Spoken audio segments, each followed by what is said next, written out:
Tere ka minu poolt. Statistikaametist Anett Müürsoo.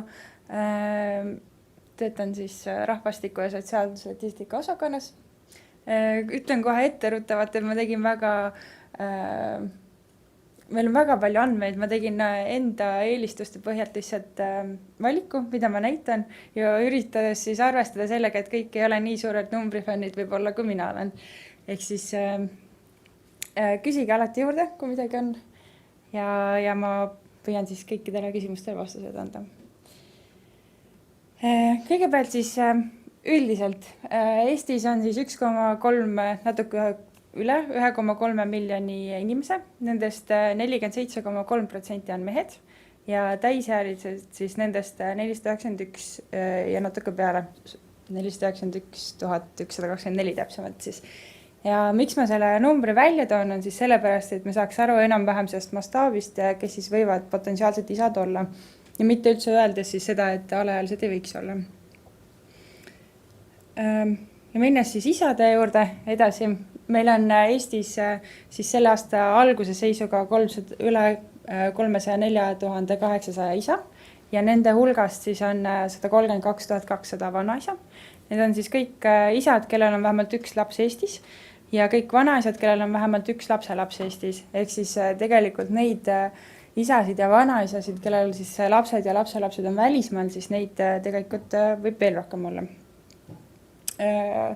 Keskmiselt isad on siis 53-aastased ja vanaisad 66-aastased ja kõige nooremad isad siis ei ole veel täisealised ja siis 7 isa on kokku elanud juba rohkem kui 100 aastat. Kui nüüd siis vaadata laiemalt, et kus siis Eesti isad elavad, siis kaardi peal on välja toodud numbriliselt, et kus siis kõige rohkem asuvad. Ei ole ilmselt üllatus, et Harjumaal, Pärnus, Tartus ja Ida-Virumaal on kõige rohkem, siis seal on ka rahvast kõige rohkem. Aga kui nüüd siis, ja kõige vähem on siis Hiiumaal, Läänemaal. Aga kui nüüd vaadata siis isade osakaalu meestest, siis on näha, et just Hiiu ja Saaremaa on need, kus siis osakaalu poolest on kõige rohkem isasid meestest. Ja just siis Tartu ja Harjumaa, kus siis numbriliselt on kõige rohkem isasid, on tegelikult osakaalu poolest hoopiski vähem isasid. Nii. Kui siis vaadata laste arvu isadel, siis keskmiselt on ühel isal siis 1,91 last. Kusjuures üks laps siis on 37,7% isadest.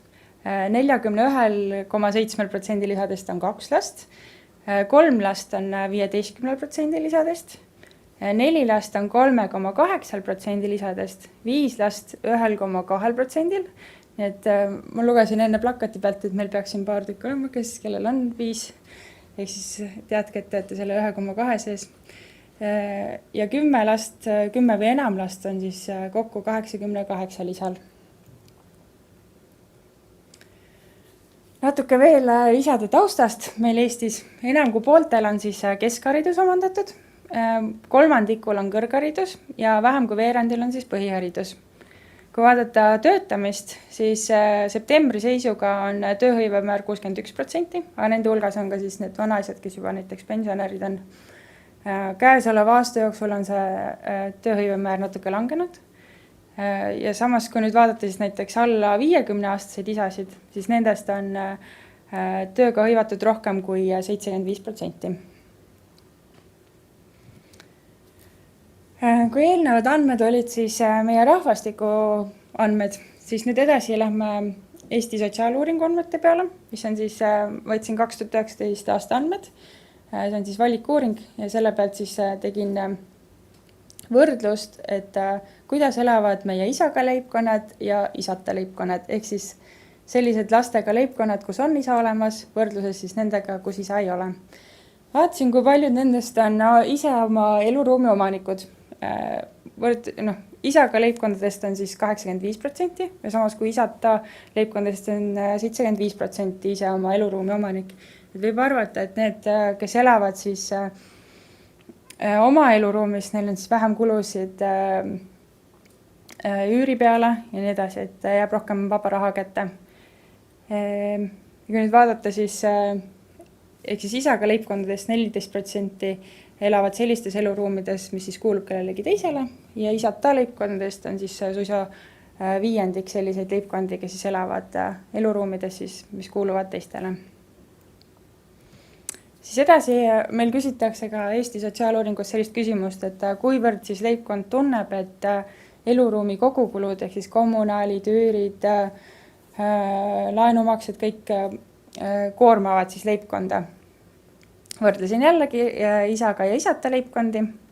Isaga leibkondadest 30 ütlesid, et need kulud üldse ei koorma leibkonda ja samas 24% ütlesid isata leibkondadest, et need kulud ei koorma üldse.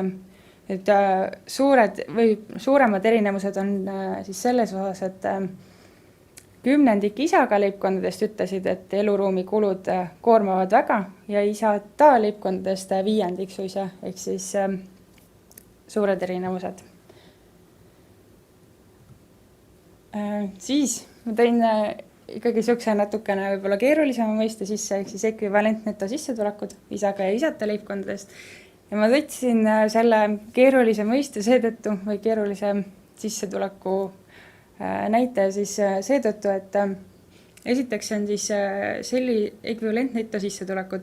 Sissetulekud ei ole ainult sissetulekud palgatööst, vaid ka kõik toetused, kõik hüvitised, kui leibkond maksab regulaarselt raha teistele leibkondadele elatist või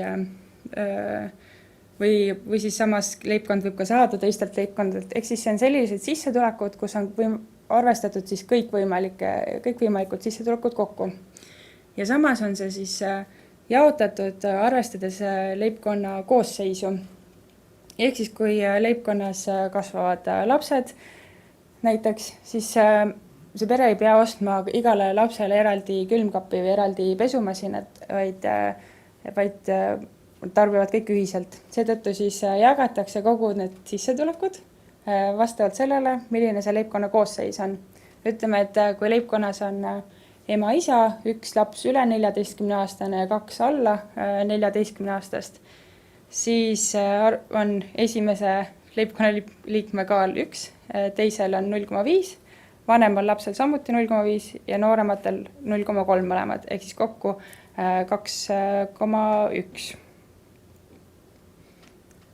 Jah. Liidetakse kõik sissetulekud kokku, jagatakse 2,1 ja saadakse siis ühe leibkonna liikme kohta need ekvivalentneto sissetulek. Kuidas need siis erinevad isaga ja isata leibkondadest? Isaga leibkondades on need sissetulekud suuremad. Neil on siis ühe liikme kohta 1190 eurot kasutada. Isata leibkondades on 807. Kui nüüd vaadata lapse arvu järgi isaga ja isata leibkondades, siis on näha, et ühe lapsega isaga leibkondades on need sissetulekud pea 400 eurot kõrgemad kui ühe lapsega isata leibkondades. Ja kui nüüd on mida rohkem lapsi, seda väiksem on ka muidugi siis sissetulek ühe liikme kohta, aga kui nüüd jällegi võrrelda isaga ja isata leibkondi, siis isaga leibkondades jääb ikkagi ühe lapse kohta, ühe liikme kohta rohkem raha kui siis isata leibkondades. Ja mida laps rohkem, siis näha, et kui on üks laps isaga leibkondades, siis see number on umbes 200 eurot või vähem kui 200 eurot suurem kui 3 lapsega, aga samas isata leibkondades sissetulekute suurus langeb suisa 300 eurot siis ühe liikme kohta. Ehk siis isaga leibkondades on kindlasti kergem toime tulla. Siis arvutame ka ekvivalentneto sissetulekute pealt sellist nähtust nagu suhteline vaesus. Kogu Eestis siis lastel on kokku suhtelises vaesuses 17,1%. See on, kui muidu langes, nüüd on 2018 aasta kohta siis need andmed. Kui muidu langes vaesus laste osas, siis 2018 aastal jälle natukene tõusis võrreldes 2017 aastaga. Ja kui nüüd vaadata isaga leibkondi, isata leibkondi, siis isaga leibkondades on suhtelise vaesuse määr 13,3% ja isata leibkondades 32,6%, et see on väga suur vahe. Ja kui vaadata siis laste arvu järgi leibkondades, siis isa ka leibkondades, kui on üks laps, siis on nendest leibkondadest 10,8% suhtelises vaesuses. Kui 2 last, siis on 14%, kui 3 ja rohkem lapsest, siis on 17,3%. Ja kui nüüd võrrelda neid samu numbreid selliste leibkondadega, kus isa ei ole, siis on need numbrid kordades suuremad. Ehk siis kui üks laps on isata leibkonnas, siis on suhtelise vaesusmäär 30,5%. Kui on juba 2 last ja isa ei ole, on 34,9% leibkondadest suhtelises vaesuses. Kui on 3 ja enam, siis on 40,4%, ehk siis peaaegu iga teine leibkond, kus on 3 ja enam last ja isa ei ole, on siis suhtelises vaesuses. Vaat, selliste kurbade või nukrate arvudega lõpetan ma oma ettekande.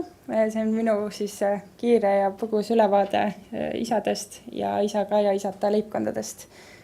Et aitäh kuulamast! Suur aitäh, Anett Müürsoo! Ütleme ka talle suur aitäh!